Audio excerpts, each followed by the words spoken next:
Welcome to one of the most shocking events in Alexandria's history. Before we start, please let us know where you are watching from and what time it is when you listen to this narration. We want to know where and when these written accounts reach people. In 1835, the Brant family moved into their new home on Duke Street in Alexandria, Virginia. It was a small, two-story, federal-style brick building just 8 blocks from the busy wharves of the Potomac River. Isaiah Brant and his new wife, Clementine, formerly Clementine Morel, came from Baltimore. Clementine was the daughter of a French merchant who had moved to Maryland about 30 years before. Isaiah bought the property from a tobacco merchant who was retiring. The merchant said that the southern exposure and deep cellar would be perfect for Isaiah's plans to become a respectable merchant in the growing port city. The nearby building, a narrow 3-story structure with small windows and a separate entrance on the alley, made the purchase even more appealing. Isaiah wrote to his brother in Philadelphia about this annex, which would be a good place for the 5 enslaved people the Brants brought with them from Baltimore. They were a married couple in their 40s, their 22-year-old daughter, a 30-year-old male laborer, and an older woman who cooked. Isaiah's ledger only listed them as property, but in private letters, Clementine called the cook Martha. The Duke Street property was in an area of Alexandria where both free and enslaved black people lived, as well as several businesses that were part of the domestic slave trade. The Franklin and Armfield slave pen, one of the biggest places in the country for buying and selling slaves, was only 3 blocks away. Alexandria was in the District of Columbia in 1835, and its economy was closely linked to both international shipping and the domestic slave trade. Isaiah Brant said in tax records from the spring of 1835 that he was a mercantile agent with ties to tobacco and cotton factors in Virginia and the Carolinas.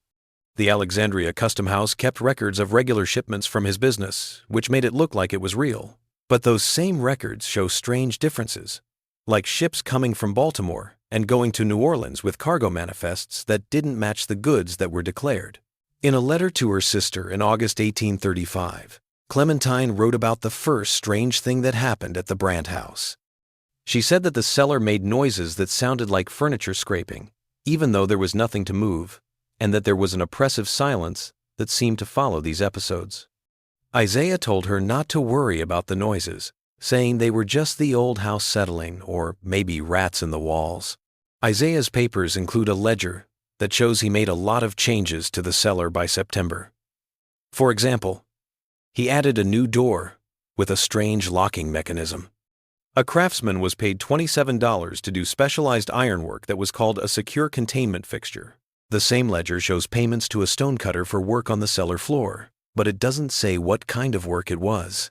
The first known disappearance happened in early October 1835. The Alexandria Gazette reported that a Negro man of about 30 years, property of I. Brant, had absconded. They offered a reward of $100 for his return. Isaiah didn't put up any more notices, which was strange for valuable property. Instead, his business ledger just said, "loss of asset," and the value was taken out of his accounts. Clementine started keeping a private journal in November. It was found 123 years later, in 1958, when the property was being renovated.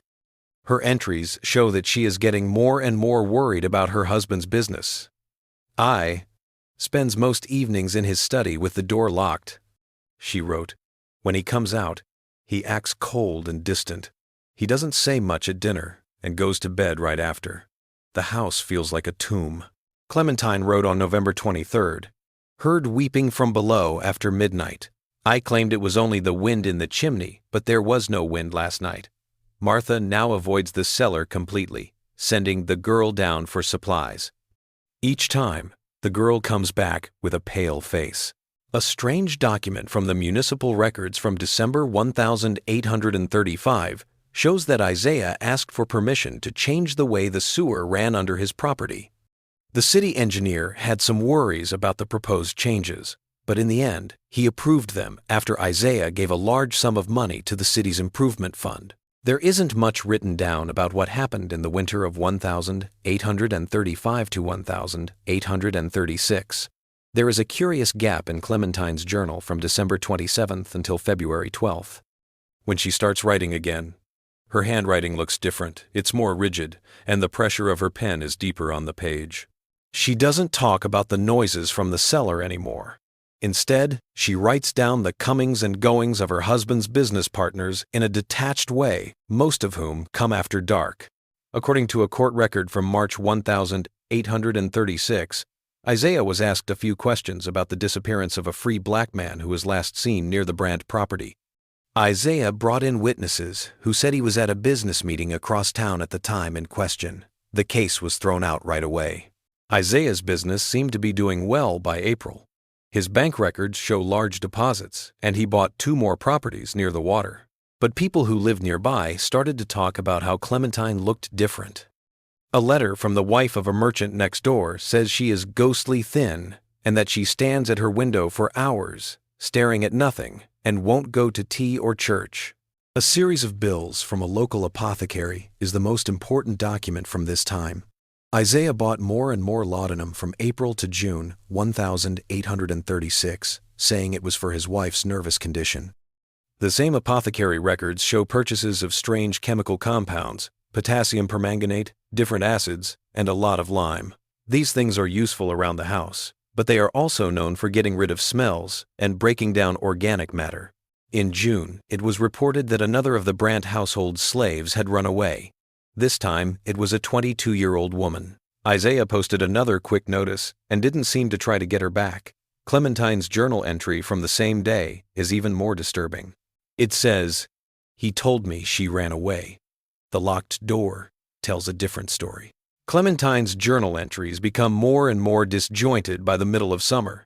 She talks about paths under the house and rooms that shouldn't be there. She tapes conversations with her husband that make it sound like things are getting tense. I asked again about the sounds. He says I'm imagining things, but he doesn't sleep. He watches me all the time and follows me when I walk in the garden. He says it's because he's worried about my health. A significant entry from July 18th reads, "Found the key today while I was at the wharves. Descended to the cellar alone. God help me for what I saw." The walls have been extended beyond what should be possible. How far does it go? And the marks on the stone, those lines and numbers, a ledger of souls. I replaced the key. He must not know I've seen. A letter Isaiah wrote to a business partner in Richmond on July 25 is the most scary document from this time. He talks about expanding his business and the need for special accommodations for merchandise in transit. He asks for details about ships leaving for the Caribbean, with discreet captains willing to transport unusual cargo without documentation. On the 2nd of August 1836, almost exactly 1 year after the Brandts moved to Alexandria, the city night watchman told them that something strange was going on at the Duke Street property. His log says that lights were moving in the cellar windows well after midnight, and that he heard people working, digging, or scraping. He looked into it, but the doors were locked, and no one answered when he knocked. He didn't look into it any further because he thought Isaiah Brandt was a good businessman. There is no sound for 3 days in the records. A fire broke out at the Brandt house on August 6th.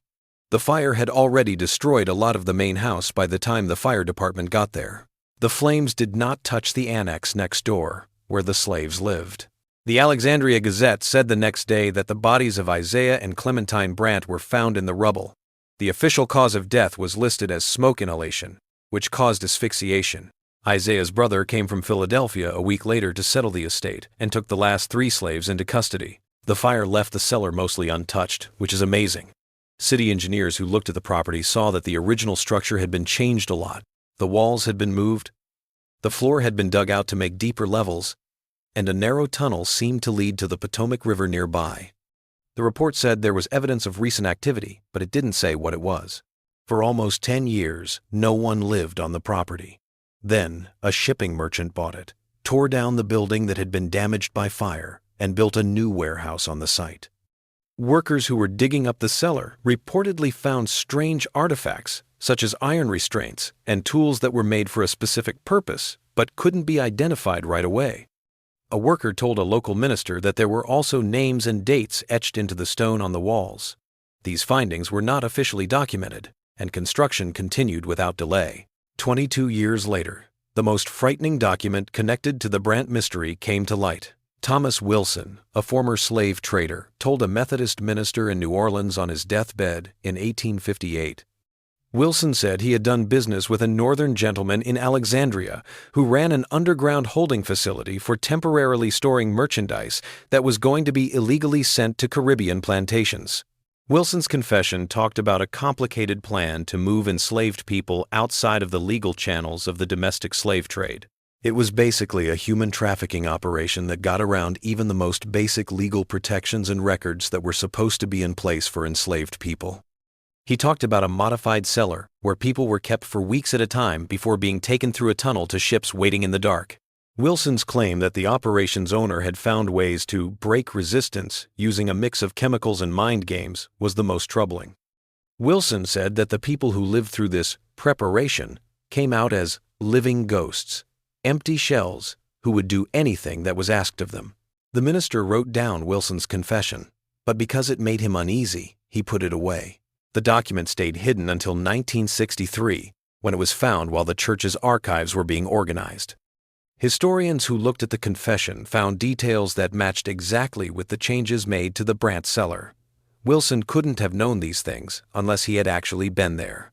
During urban renewal projects in Old Alexandria in 1958, workers digging near the old Brant property found a narrow tunnel that led from what would have been the cellar to the old wharf area.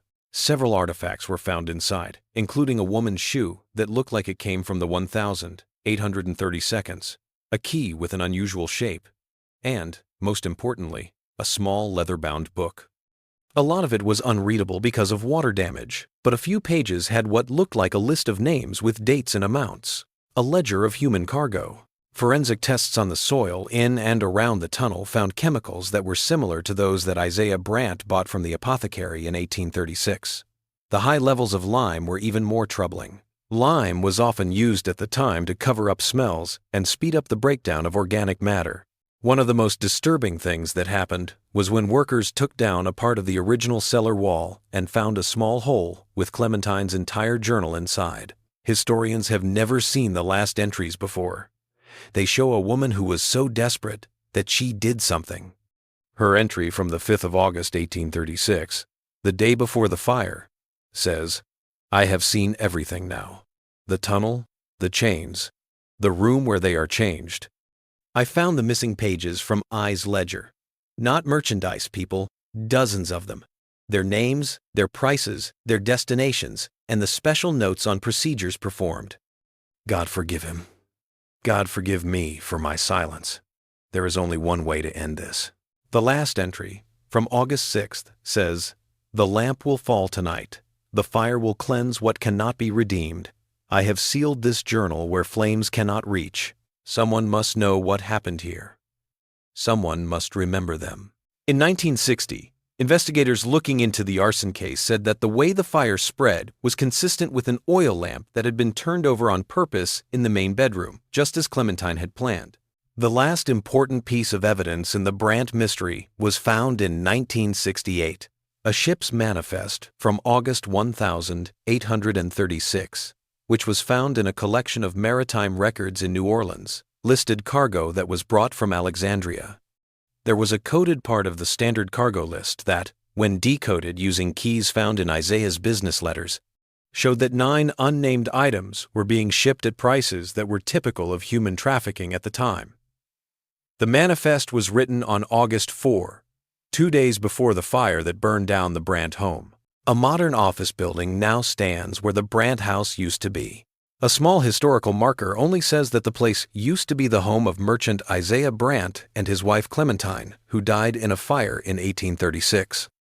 The cellar, the tunnel, and the proof of what happened there are all gone now. The only things that are left are in archives and the memories of people who make sure that such histories are not forgotten. For decades, people who worked in buildings built on the site have said that there are strange cold spots, especially in the basement, and sounds that can't be explained, like distant crying or metal scraping against stone. Engineers have looked into these things many times and found no structural reason for them. More concrete are the artifacts that keep showing up during construction projects nearby. A button, a coin, a piece of chain, small reminders of lives that were cut short. Each item is cataloged, each story preserved, as Alexandria confronts the darker chapters of its past. The strangest mystery from Alexandria's slave-era history is still only partly solved. There is a lot of historical evidence that Isaiah Brandt ran an illegal human trafficking business out of his Duke Street home. But there are still a lot of questions that need to be answered. How many people went through that cellar?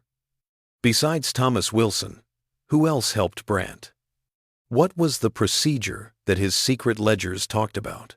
The historical record makes it seem more and more clear that Clementine Brandt, who was initially a silent witness, chose to end the operation in the only way she could think of. By setting herself and her husband on fire in a way that she hoped would erase all evidence of the terrible things that happened under her home. Perhaps the real horror of the Brandt mystery isn't the ghosts or strange noises, but the fact that people can be both cruel and kind. Isaiah Brandt made a scary room under the surface of respectability. Clementine tried to bring justice with her last act, even though the laws and social systems of her time would have failed to do so. Their story and, more importantly, the stories of those who suffered and disappeared in that cellar still echo through Alexandria's history. They remind us of the darkness that once thrived in plain sight and the bravery it took to face it. Some historians in the area think that the Brandt case, which is well documented because of Clementine's preserved journal, may be just one example of many similar operations that were going on in the area at the time. The tunnel found on the Brandt property looks a lot like tunnels found at other places along the Potomac, which could mean that there is a network of these illegal operations.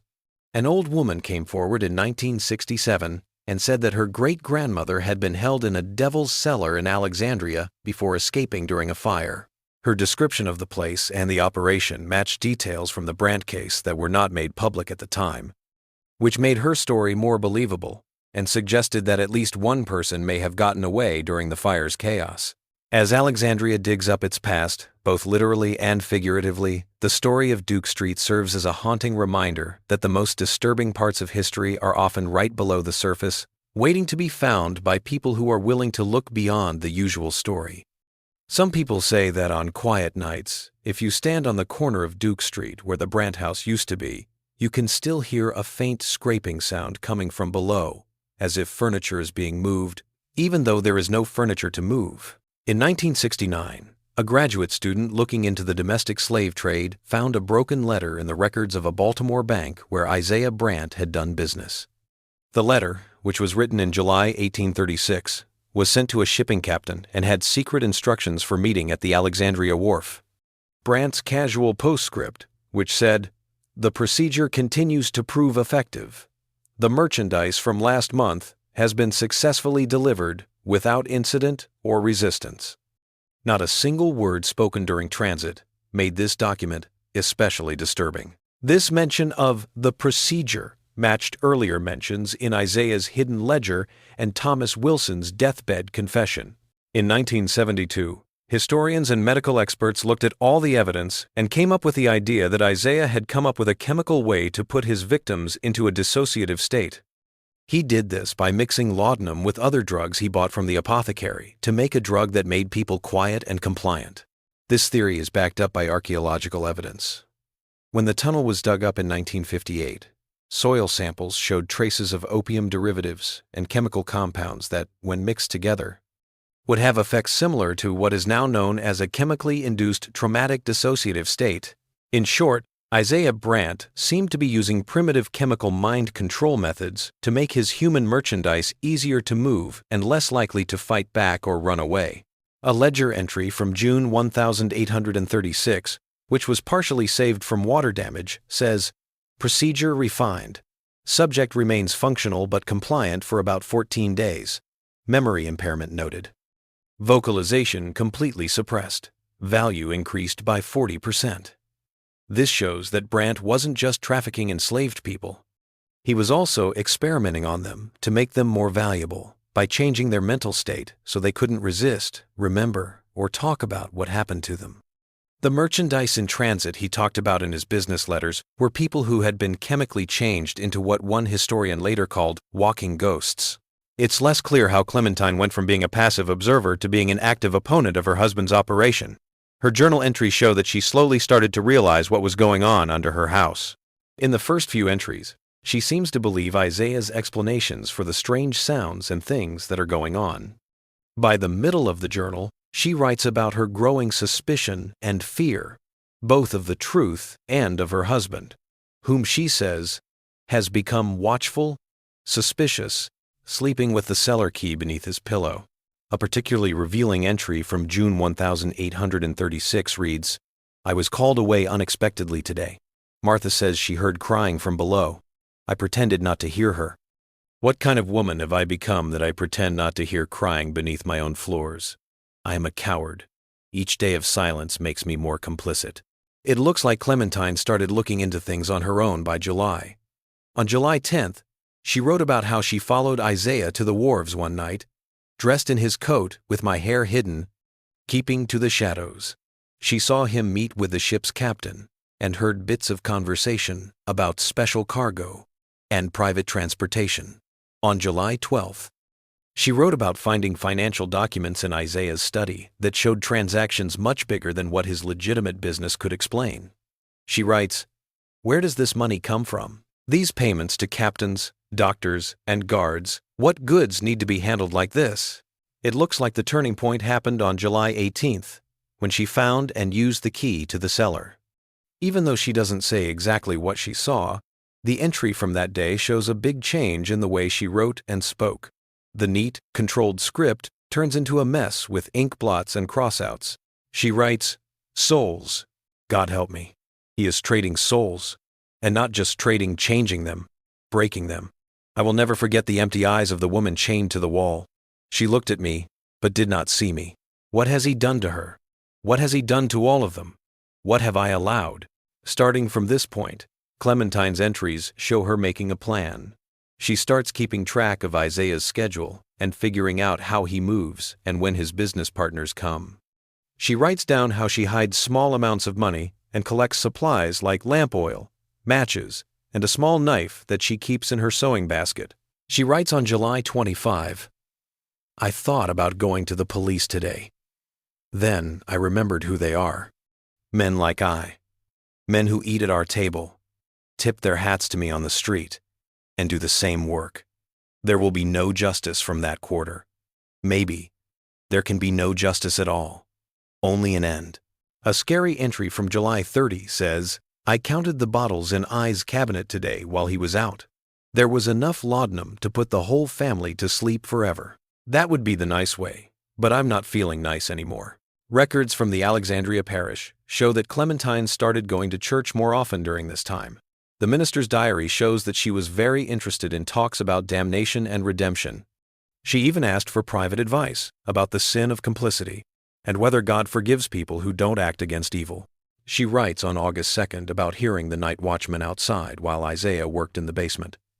"For a moment, I thought about yelling, banging on the window, and begging for help. But what then? A scandal? Maybe a fine. He would pay his way out of trouble like he always does, and those below would still be lost. No, it must end completely."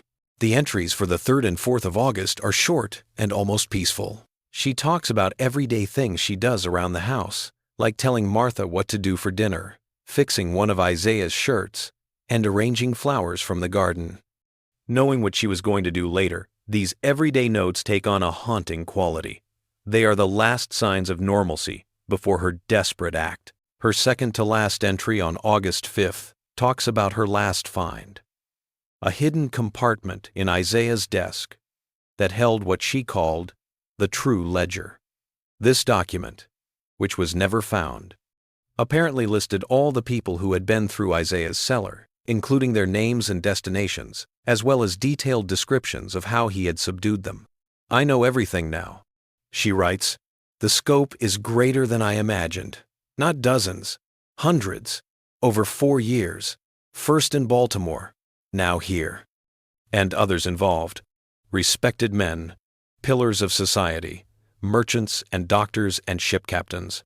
A vast web of misery with I, at the center, growing rich on suffering he creates with his own hands.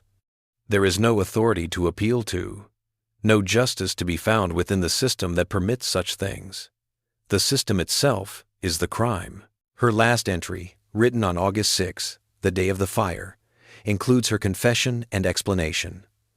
The lamp will fall tonight. The fire will cleanse what cannot be saved.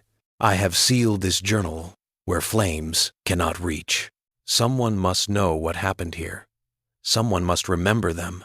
Fire department records show that the fire started shortly after midnight on August 6.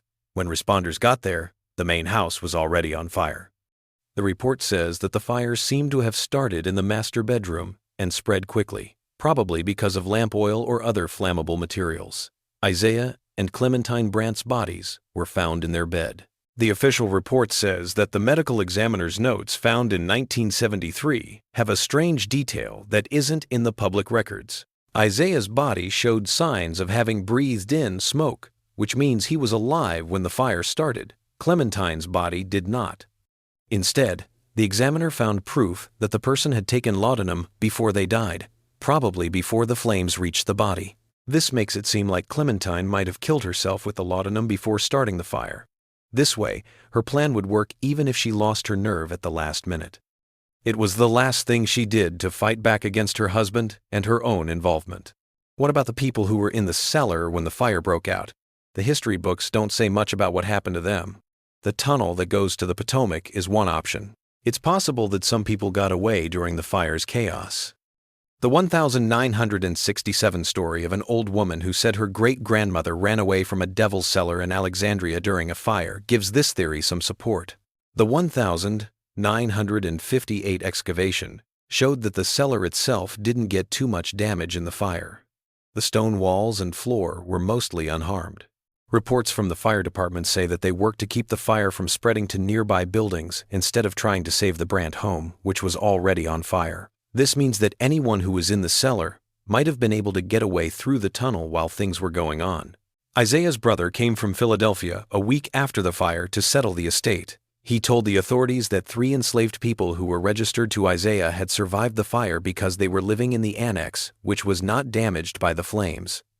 Records show that he took them back to Philadelphia, where they are no longer mentioned in historical records. We don't know what happened to them, if they stayed, slaves, were sold, or maybe even set free. The most scary questions are about the people who may have been kept in the basement as part of Isaiah's illegal business. In 1858, Thomas Wilson confessed on his deathbed that he had personally arranged transport for at least 60 people who had gone through the cellar and undergone the mysterious procedure during the 4 years he had done business with the Alexandria merchant. If this estimate is correct, and only includes Wilson's direct knowledge, the total number of victims during Isaiah's operation could have reached into the hundreds. Clementine was right to be afraid that there would be no official record of these people's presence or fate because they were undocumented and kept out of the already limited record-keeping required for enslaved people. In 1975, an architectural historian looking at buildings along the Potomac found a link that had been missed before. This was the last piece of the Brandt mystery. 3 properties in Alexandria, including the old Brandt home on Duke Street, had something strange in common. Cellars with walls that had been built higher than their original foundations, all with access to narrow tunnels that led to the river. All 3 properties had, at various times between 1830 and 1850, been owned by merchants with connections to Isaiah Brandt. This finding supported the idea that Isaiah wasn't working alone, but was part of a group of illegal human traffickers who were hiding behind the facade of legal business in Alexandria. The Brandt case is the most well-documented because Clementine's journal was saved and the fire that drew attention to the property, but it could be just one part of a bigger network of criminal activities. Their report found strong evidence that Isaiah Brandt ran an illegal human trafficking operation that included drugging victims, and that Clementine Brandt's choice to destroy the operation by setting fire to it was probably based on moral awakening and the realization that there were no legal options because slavery and the domestic slave trade were so widespread. The report also talked about the bigger picture in history. The Brandt operation was against the law even back then, but it was able to happen because of the larger system of chattel slavery that defined American society and the economy before the Civil War. The Alexandria Historical Society hired a group of historians, archaeologists, and medical experts to look at all the evidence in the Brandt case in 1978. Isaiah's crime was not enslaving people, which was legal and protected by law, but doing so outside the established channels that provided a thin veneer of regulation and record-keeping. This context helps us understand why Clementine was so sad and why she thought there was no justice in the system. The people in charge who could have stopped Isaiah's illegal business were the same ones who wanted to keep the larger system of human slavery going. Her journal shows that she is coming to terms with not only her husband's crimes, but also her own place in a society that is fundamentally unfair. A small plaque marks the former site of the Brant property today. It reads, "Near this spot stood the home of Isaiah and Clementine Brant, destroyed by fire in August 1836. Archaeological evidence indicates the property was used for illegal human trafficking. The fire, likely set by Clementine Brant, ended an operation that had caused immeasurable suffering. This marker honors the known and unknown victims of this site and serves as a reminder of Alexandria's complex past. Historians and community activists in Alexandria have worked to make sure that the Brant case is included in school materials about the city's history, especially when talking about the domestic slave trade and its effects. The case is on display in a number of museums around the city. One of these is the Alexandria Black History Museum, which has a permanent exhibit that uses the Brant cellar as an example of how archaeology can uncover hidden stories of resistance and survival. The Brant mystery may last the longest because it shows the conflict between recorded history and lost voices. We have Clementine's journal, Isaiah's business records, and the physical evidence of the cellar and tunnel, but we don't have much from the people who were held captive there. Their names, experiences, and fates are mostly unknown. They were victims not only of Isaiah's cruelty, but also of a system that was meant to make them invisible. But there are still traces in the archaeological record, in bits and pieces of documents, and in family histories that have been passed down through the years, like the story of the woman who got away during the fire. These echoes remind us that every horrible thing that has happened in history has its own stories of people who suffered, fought back, and sometimes lived through it. City officials chose not to dig anymore, but instead marked the area for future archaeological study and put up a memorial plaque. They admitted that the full extent of Alexandria's underground history is still unknown. Maybe this is the best ending to the Brant mystery. The realization that there is a complicated web of stories hidden beneath the surface of history that are still waiting to be found, and that our understanding of the past keeps changing as new evidence comes to light. Ground-penetrating radar used during a utility project near the old Brant property in 2005 found strange things that were consistent with more tunnel structures that had not been documented before. The story of Isaiah and Clementine Brant is one of cruelty, complicity, moral awakening, and desperate action. It reminds us that the most important lessons from history are often not what is prominently displayed, but what has been deliberately hidden. Sometimes, the most courageous things we can do are to bring darkness to light, even if it costs us a lot.